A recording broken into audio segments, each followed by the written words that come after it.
Alors si vous pensiez qu'un tournage difficile, c'était des problèmes matériels et un acteur qui se bat en plein milieu, vous aviez complètement tort.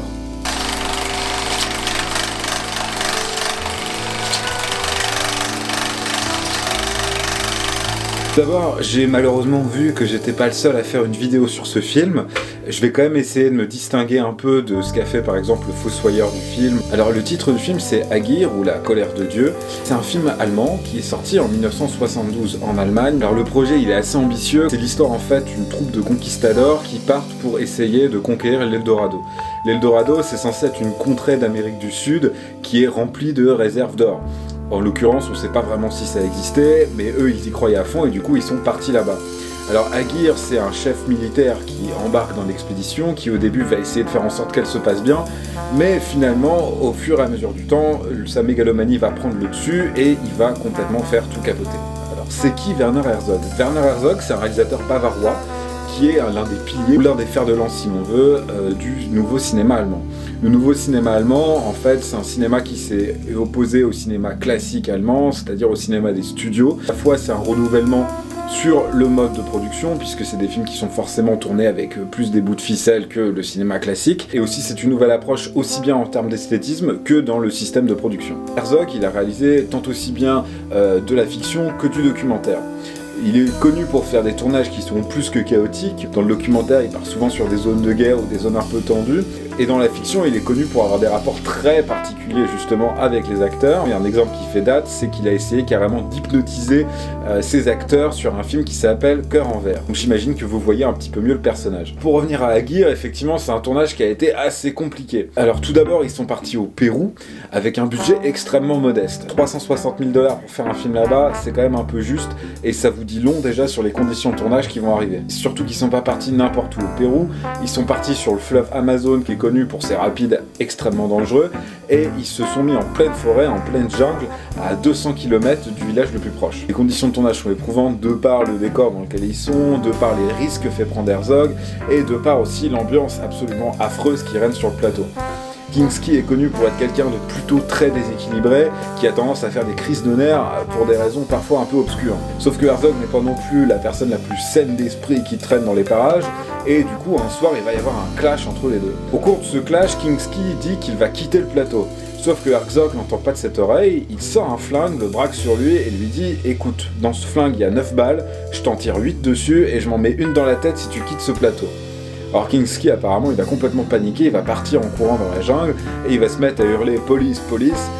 jusqu'à se rendre compte que forcément le village le plus proche est à 200 km et que ça sert à rien.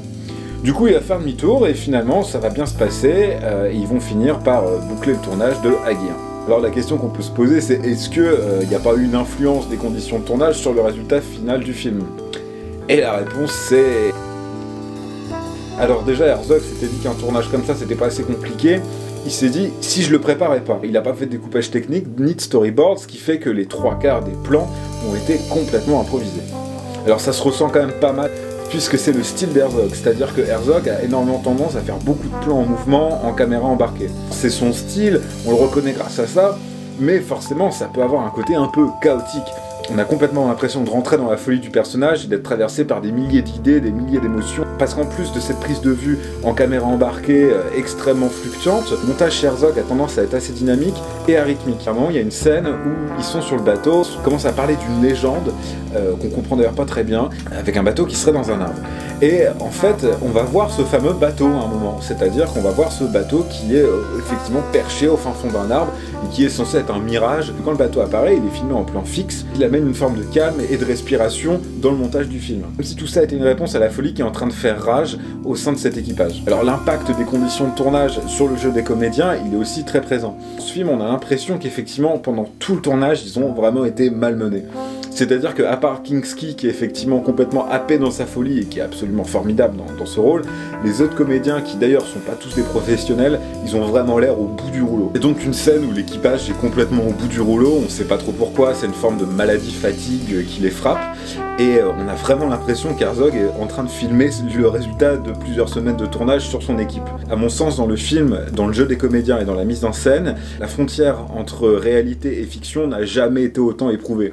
C'est-à-dire que c'est pas une mise en scène qui est artificielle, qui se déroule entre le moment où il dit action et coupé, mais c'est une mise en scène qui englobe tous les jours de tournage, etc. C'est une mise en scène qui repose sur une atmosphère qui a été donnée sur le lieu de tournage. Ce film, il parle de la volonté de retrouver l'ordre.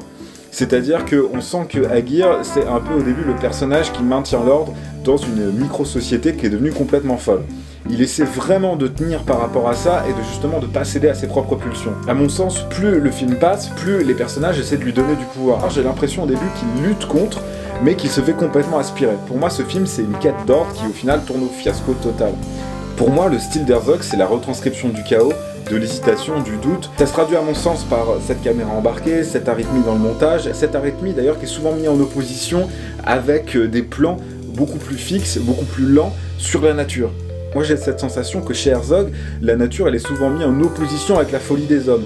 C'est la réponse et en même temps c'est quelque chose auquel il n'arrive jamais à accéder. Pourquoi moi je vous conseille de voir plusieurs films de Werner Herzog, même si c'est des films qui parfois sont un peu difficiles d'accès. Non pas dans le sens compliqué, mais plutôt compliqué à regarder. Forcément le style d'Herzog, comme il est assez tranché, il invite à une prise de parti, c'est soit on aime, soit on n'aime pas. Ce qui peut vous motiver par contre à voir ces films-là, il va nous parler à tous, puisqu'au final c'est en mettant les êtres humains dans des situations extrêmes qu'on voit leur vraie nature. Pour moi, regarder un film d'Herzog, c'est pas juger la folie des autres, c'est surtout accepter la sienne.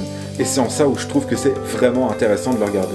Pour autant, malgré ce que je vous ai raconté sur la relation très tumultueuse entre Kinski et Herzog, ça aurait pas mis fin à leur collaboration. Au contraire, ils vont continuer à faire des films ensemble, et notamment un film que je vous recommande qui s'appelle Nosferatu, qui est d'ailleurs très intéressant à regarder en ce moment, qui fait un peu écho à notre actualité. Donc je vous recommande vraiment les films d'Herzog, à la fois pour ce qu'ils sont et à la fois pour ce qu'il y a autour. Donc je vous conseille vraiment effectivement de vous intéresser au bonhomme et à ses films, parce qu'ils sont quand même tous hyper passionnants. Voilà, c'était le premier épisode thématique sur cette chaîne. J'espère que ça vous aura intéressé et plu. Il y a plein d'autres vidéos thématiques qui vont arriver bientôt sur cette chaîne, donc je vous conseille de vous abonner si vous voulez les suivre. En attendant, portez-vous bien, regardez des films et surtout des bons. À bientôt.